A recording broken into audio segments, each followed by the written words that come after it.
Hello, everyone, and welcome back to the All Things New podcast. Thank you so much for tuning in for another episode. I hope that you guys are doing well and that you've been having a great week so far. I started school actually in two ways this past week. I am working at a school as an assistant teacher, and my grad program also started. So it's been a little bit of a busy week for me, even though it's only Tuesday, but I'm here for it. I'm having a good week so far, and I'm glad to be back with you guys for another episode. So, as you guys can see, today's episode is titled, Stop Saying This to Christian Singles. This title is kind of coming from some discourse that has been happening on my Twitter lately. I had made a tweet. I tweeted something, and I guess I should be saying I posted something on X, but I'm not going to refer to Twitter as X. But I had posted a tweet about something along the lines of like, a lot of people are singles, or like Christian singles are wanting to get married and have kids, but we don't have the tools for that because dating culture is really messy, and even in the church it is. And so I just kind of said a couple things like that, like we need some help, we need instruction, we need some guidance. And somehow it got a lot of interactions, like hundreds and hundreds and hundreds and hundreds, almost 100,000 views, which is pretty wild. But I was not expecting that. But there's been a lot of interesting discourse. And of course, Twitter is full of some very interesting people and lots of trolls. So I did get some weird stuff like that.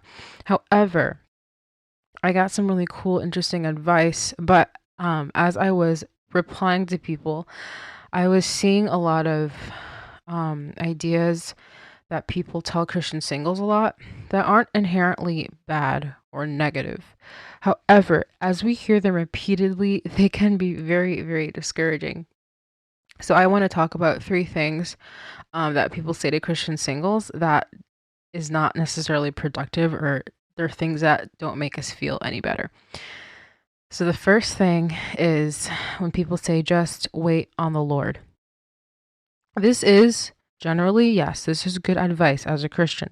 Psalm 27:14 says, wait on the Lord, be of good courage, and he will strengthen your heart. Wait, I say, on the Lord. This is one of my absolute favorite scriptures, and I love it so much because God's timing is absolutely perfect. And as you are waiting, he will give us strength. He will strengthen our hearts. But oftentimes when people say, quote unquote, just wait on the Lord, it's often said with a passive tone, and it's not followed up with practical advice. Like it's said as if just wait on the Lord and just forget about it. Now, I know that most people, when they say that, that's not what they mean, but that's how it feels. That's how it feels, especially when we are not given as singles practical advice. I wanted to read a passage from Ecclesiastes really quickly because I thought it was pretty good and pretty relevant. It comes from Ecclesiastes chapter 11, verses 4-6, which say, farmers who wait for perfect weather never plant. If they watch every cloud, they never harvest. Just as you cannot understand the path of the wind or the mystery of a tiny baby growing in its mother's womb, so you cannot understand the activity of God who does all things. Plant your seed in the morning and keep busy all afternoon. For you don't know if profit will come from one activity or another, or maybe both. I really like this passage because it talks about it like alludes to the fact that God's timing is perfect, which is a very common theme throughout the Bible because it is perfect. But it's also giving this piece that's like plant your seed. Plant your seed in the morning and keep busy all afternoon. So it's not a passive thing. This is not a passive little passage that we're reading here. It's not just like, okay, just look at the sky and wait, or wait for this to happen, wait for that to happen. It says in the beginning, farmers who wait for perfect weather never plant. If they watch every cloud, they'll never harvest. If you wait for the perfect time for something to happen, it's never going to happen. You're never going to do it because there's never a perfect time. But I also like how it says in the end, plant your seed and keep busy. You don't know if something will profit from one activity or another, or maybe both. So I think that if people are saying to Christian singles, just wait on the Lord, it should be said with, okay, yes, like there's There's never a perfect moment where you're going to be perfectly ready. But as you are waiting for this, as you're waiting for your harvest, plant your seed and keep busy because you never know what could happen from that. You never know what fruit can be born from that. So I think that if people are saying this to Christian singles, they should definitely have this two-part little, I guess, two little subpoints where it's like, wait on the Lord. Yes, it's important, but plant some seeds, be productive, do what the Lord's called you to do, but also like be around more people. You can't expect to meet people if you're not around people. So I don't think that the advice wait on the Lord is bad advice. It's great advice, but it needs to be followed up with practical things that we can do as we are in that waiting period. The next thing that I would like to mention, the next point is, or the next thing that people say is, quote unquote, God sent me my spouse when I didn't want to date or I wasn't thinking about getting married. This is probably one of my least favorite ones. To be honest, I'm not a fan of all of them. It's not like I'm not a fan of these things, so they're not necessarily inherently wrong. However, with the tone that they're spoken is I'm not a fan. It doesn't make me feel better. It really doesn't. And it's not just about my feelings, but it doesn't encourage me and it doesn't encourage a lot of singles either. So, um it may be the case for some people that God sends them their spouse when they're not like wanting to date or desiring to date or they're not thinking about getting married. But for those of us who are looking to get married and who are preparing for marriage, so preparing spiritually, for example, working on your character, getting closer to God, it doesn't encourage us, and it usually makes us feel worse because we feel like that desire is bad because it makes us feel like, oh, okay, well, if God's going to send me my spouse and then I shouldn't want to date or I shouldn't want to get married. And I don't think that is a very good rhetoric to go by, um, because it kind of makes you feel guilty for wanting to get married, and I don't think that's good. Um, it's okay to like desire that, and I think that God gives us that desire, but if we're constantly being told like, "Oh, it happened for me this way, so don't think about dating." And people don't explicitly say that, but they imply it, it's implied and the things that they're saying, and it doesn't encourage us at all. It makes us feel like we're wrong for wanting to be married and deeply desiring that. Proverbs 24 verse 27 says, "Do your planning and prepare your fields before building your house." I love this. Proverbs is amazing, truly. But I love this because it says, do your planning, prepare your fields before building your house. Before you do the thing that you are preparing, like that you are wanting to do, before you start accomplishing your goal, prepare. Do what needs to be done in order for that to happen, for that to come to pass. And so I think that this is relevant when it comes to wanting to marry is like it's because there are things that we should be doing and could be doing if we are wanting to marry, things that can prepare us for marriage. Of course, we will never be completely prepared. As I mentioned in the passage in Ecclesiastes, you're never going to be completely prepared. Everything, you're not going to be completely there, completely perfectly have everything done that you're supposed to have done, because that's not realistic and that's not how things work in reality. But it is good to prepare. It's good to think about what you need to do. It's good to think about qualities that you can have as a future spouse, as a godly spouse, as a godly person. It's important to think about these things and start working on them so that when you are married, you're not scrambling thinking, oh goodness, I forgot to do this, or I forgot to work on this part of my character, or I forgot to do this. And don't micromanage like about that. Don't think about it so much to where you're freaking out, but get some godly counsel, get some wisdom from people that are married and people that have children, that have families. Ask them, what things do you wish you knew before you got married? Or what things should I prepare for? What things should I be thinking about? What things should I pray for, pray about? Ask these people about these things, because it's important to be like to start preparing yourself, to start equipping yourself for what you want to have in the future, for the goals that you would like to accomplish. And so that doesn't mean that you're being crazy about it and, trying to make everything perfect or trying to, put a caricature on of the perfect godly spouse. Just follow the Lord, just walk with Him. But there are really important things that you can do to prepare to be a godly spouse in the future.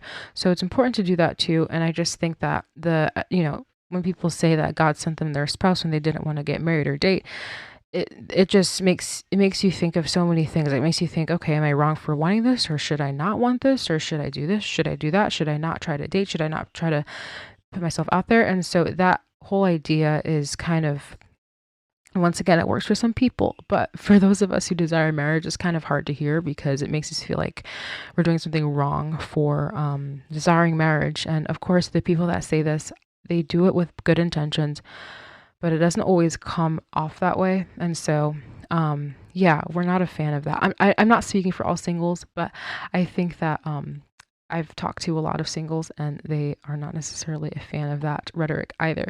And it's not inherently bad. However, it's good to prepare for what you want in the future, and you should. You shouldn't just not prepare for things and assume that you're going to be equipped for it.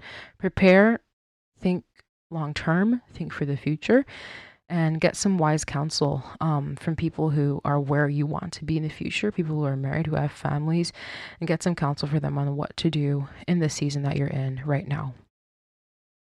Another way that this advice could come off weird is like it might make us believe that God might send us our spouse when we show him that we don't care about it. And it comes off as like encouraging us to snuff out or ignore that desire. And I don't think that's a healthy thing either, to try to ignore, to try to sweep under the rug something that you have desired. It's something, if you desire it, pray for it, pray about it. Don't idolize it, don't obsess over it. But it's something that you should be praying about. Bring that before the Lord.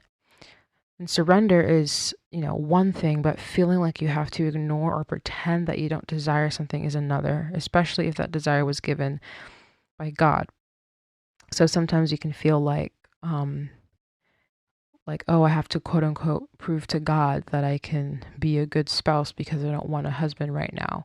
I don't think that that's necessarily a great rhetoric either, because it makes us feel as if we're wrong for desiring something, and that desire ultimately comes from the Lord eventually, primarily that's where that desire originates from. And so that's another reason why singles being told that God will send you your spouse and you don't want to date or you don't want to get married or you forgot about it is not necessarily helpful or productive for us singles who are wanting to get married and have families. The last point that I'd like to talk about is, quote unquote, just go to church. Is this good advice? Yes, of course it is. Of course it's good advice. But my goodness, how shallow is it? And I don't think people intend that, because people, automatically think, oh, if you want a godly person, great, meet them at church. The issue is that the church has way more godly women, or way more women, which hopefully they're godly if they go to church, than men. There are more women in church than there are men. I found a really cool study. I love this, I don't know what to call it, but it's a site where they conduct a lot of studies relating to sociology, relationships, marriage, family, etc. And I found this, it's called the Institute of Family Studies if you want to look at it. And I will link it in the description if you guys want to check it out. But it talks about the amount of men and women in religious communities, like in churches, things like that, and how that can affect dating. So I'm going to read a little portion of it. Men who identify with a given religion participate in religious community less frequently for most religious groups. So that's the first point. It's like men who identify with a religion are less likely than women to participate, for example, go to a church or go to participate in ministries, things like that. Among the Christian groups with large enough samples to speak confidently, the largest sex difference in religious participation can be seen in the mainline Protestant churches. Among all self-identified mainliners, there are 91 marriageable men for every 100 such women. But in terms of who actually shows up, the average Sunday service probably has more like 71 men per 100 women. So it's kind of bringing, like the premise is that men will identify as a particular religion. However, they are not as likely to attend services or to participate in ministry, things of that sort. These might sound like decent odds for a dating market, but in fact, they're abysmally bad.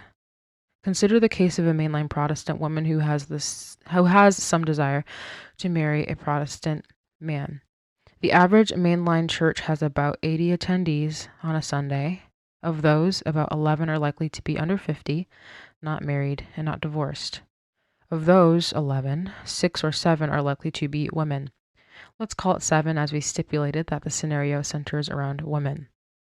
That means that there are 7 eligible women and 4 eligible men. Of course, it's likely some of those men and women are already dating each other or people outside the community, and that's not even considering the question of whether those 4 men are actually a good match in terms of what that woman wants in a partner.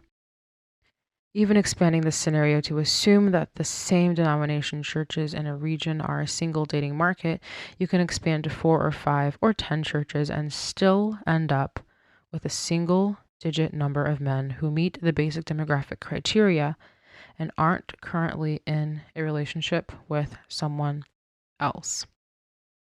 This is not a functional dating market, so it's no wonder the share of Americans who meet their partner at church has plummeted from about 12% in 1940 to barely 4% today. It's really interesting to hear because it's talking about how the frequency of the different sexes and how they, the frequency of their attendance to services and their participation and community things like ministry, things of that sort, and how the number of men compared to women is very small. And if you just say, like, you can't just say, oh, there's 70 men to 100 women, awesome. Like, 70 women will get men and 70 men, all the men will be set. And like 30 women won't get men. That's not how this works, I mean, that would be great, right? If we could just assign people, but, we like free will. But arranged marriage isn't a bad thing. Anyways, that's another rabbit hole I'm not going to go into today. But given this information, we see how difficult it is for men and women to date in the church if there are mostly women there.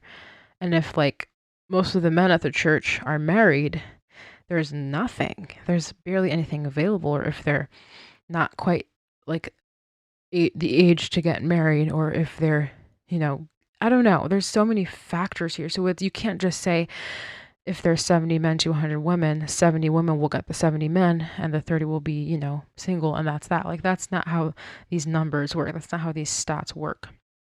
So the bottom line is the fact that mostly women are attending church, and to the number of single women, there are not enough men. It's not like a good market. The market is very small. The pool is very, very, very small.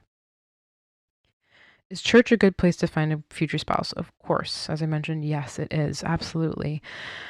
But there aren't enough singles to go around, unfortunately. Singles need practical advice, and they need a community that's looking out for them, and they need opportunities to meet other singles.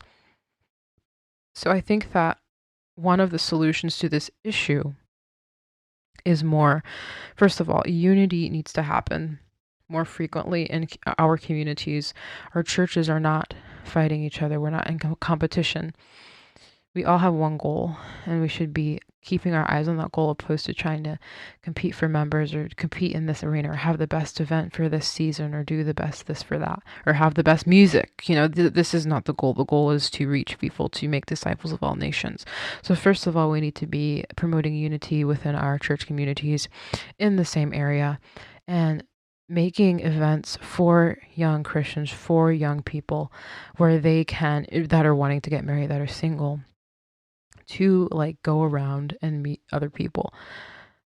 Now, this is a great solution. However, the numbers still don't lie. So there's still going to be discrepancy when it comes to the number of men and women in church. However, this could be a start. It really could be. However, I just wanted to talk about these couple of points because it doesn't help us as singles that are wanting to get married. It doesn't make us feel better.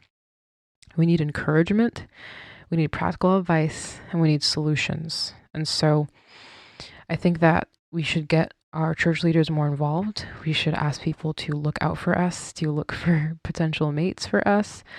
We should be doing more community events, more singles events, things like that. But it's really tough. Dating is already tough right now in this day and age. And it's still even harder in the church because that makes your pool even smaller. Even smaller. And if you're a woman, that makes it even smaller because there are less men that are attending church, that are involved in ministries, etc. So I know this wasn't like the most spiritual episode, or the most, I don't know, want to say like happy. It's not like not happy. However, I just wanted to talk about it because it's important. And as Christian singles, we need to be uplifted because it's difficult. It's hard when you are, haven't been having success dating and you're doing the quote unquote right things. And of course, it's not just about doing the right things, it's about putting yourself in the right situations and also trusting in God. However, we need to have practical advice. We need to be told practical things so that we can work towards that goal of marriage that we want. Of course, that's not the main goal. The main goal is to please the Lord. But the Lord has given us this desire to marry and have children, to raise them up in His light. And so if we don't have practical advice, what are we going to do? Like there's, of course, dating apps, but that, has its own little slew of issues. And there's nothing wrong with using the apps, nothing wrong at all with using them. But there are a lot of things that come with that. Dating culture and hookup culture has done horrible things for dating culture in general, especially in the West. But it's really difficult to figure out what's a solution for this because everyone's different. Every relationship is different, but there has to be something we can do for us singles who are really wanting to get married and who are having trouble dating because there aren't really many people, or there aren't people that are marriage ready or marriage minded. So I don't really have an answer for that. Like I'd have to do some more studying. I'd have to look at more data, and I don't have time for that because I'm in grad school and I started work. So, I will definitely be doing more research though. Trying to network with more Christians in my area. See if that works. See if something happens. But for all of you Christian singles out there, you are awesome. Keep following the Lord. Don't lose your boundaries, don't compromise your boundaries, don't compromise your values. Walk with the Lord and talk to your spiritual leaders. Seriously, talk to them about you being interested in wanting to get married and wanting to have children and have them look for you. Like, because, if you have pastors, they probably travel around and they probably know of some people that may be eligible. So I don't know. If you're single, you are not alone. We're in the same boat. There are others that are, going through the same things. You're not alone. You may feel alone, but you are not. You most definitely are not alone. So I hope that this encouraged you in some way. Just know you're not alone. You're not alone. You have people who love you, and lean into your community because they may really be able to help you. I really think that matchmaking should become a thing in the church. I know it's a big thing in Judaism and other religions, but we should make it more mainstream in Christianity because we need it. Anyways, that is all I have for you guys. Thanks again for tuning in for another episode. If you know someone who could be encouraged by this, please feel free to send it their way. Also, if you haven't already, please give a rating or a review of the podcast. That would mean so much to me, and that would be so awesome. Other than that, that is all for today's episode. Thanks again for tuning in, and I will talk to y'all next Tuesday. Ciao.